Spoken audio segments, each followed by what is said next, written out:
Hey guys, it's Chava, and if you can't tell, I lost my voice, but we're gonna make do. And today I'm going to tell you a crazy memory that I have from when I was little about Shul. So one day I went to Shul on Shabbat with my family, and I was 4, so I didn't actually sit in Shul, so me and my siblings would go and play in the big Beit Midrash that was there. It was a lot of empty tables and chairs because everyone was davening and no one was actually sitting there and learning.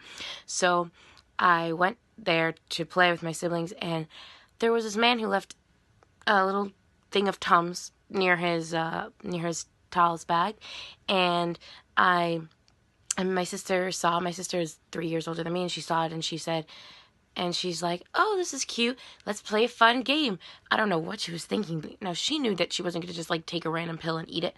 She didn't know they were Tums, but she was 7. She knew she wasn't going to take a random pill and eat it, but I was 4, so she went and she would pretended to eat one like it was candy, and I thought she actually ate it, and I was like, "Oh, if she ate it, then I can eat it." So I went and I took one out and I ate it.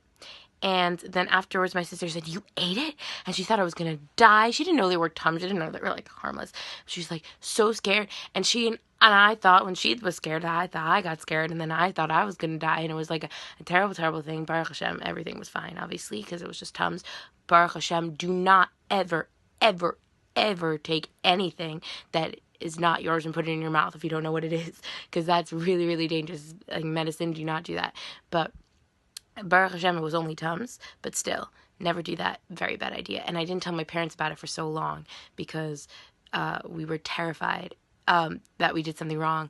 And so I just told my parents about this like 3 years ago, and they were shocked. They're like, "Why didn't you tell me?" But like, it was traumatizing. I was really scared. And when I took them, she and I started like crying and like hugging each other like it was our last seconds on earth. Like she was like terrified and I was terrified, and it was just a whole ordeal. Baruch Hashem, everything was okay. But that's quite a story. Hey y'all, it's Amalia, and today I'm going to be telling you a fun story from childhood. I have a lot of scarring stories, so hopefully we can do this again on this channel sometime. But let's get right into it. When I was younger, for a while my uncle lived with us. And while he was living with us, he was living in our neighborhood, and because he was living with us, and he would come to shul with us. And at our shul, I was still very little. I was like probably 5, and so I would always be on the men's section with my dad, my uncle, all of this.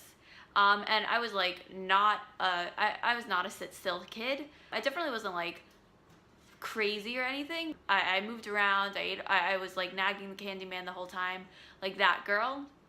And my uncle now, like I realize, oh, he was davening Shmona Esrei. I think when I was little, like I didn't even know what Shmona Esrei was at that point. But he stood up from his chair, and I'm like, okay, I guess I can sit down in his seat while he's standing. Perfect. Like I get a place to rest my little kid feet in my cutesy little, my mom used to buy these dresses, and they were like all the same type of dress, that had like this kind of like, it felt kind of lacy and uncomfortable. So like you really wanted to sit down when you wanted to sit down. So I think the seat was like totally valid. So I get my uncle's seat, I plop myself down in it, and then as he finishes Shmona Esrei, 1, 2, 3 steps back, and he sits down on me. Obviously he realized right after, but it was just like, it was embarrassing in the moment. Yeah, you kind of realize like not necessarily to sit in people's chairs after that, and I have to say to this day, I'm like very makpid on like making sure I'm not taking someone else's seat. So that's my story. So I hope you all enjoyed. Please like and subscribe, leave some stuff in the comments section down below. Hope you enjoyed.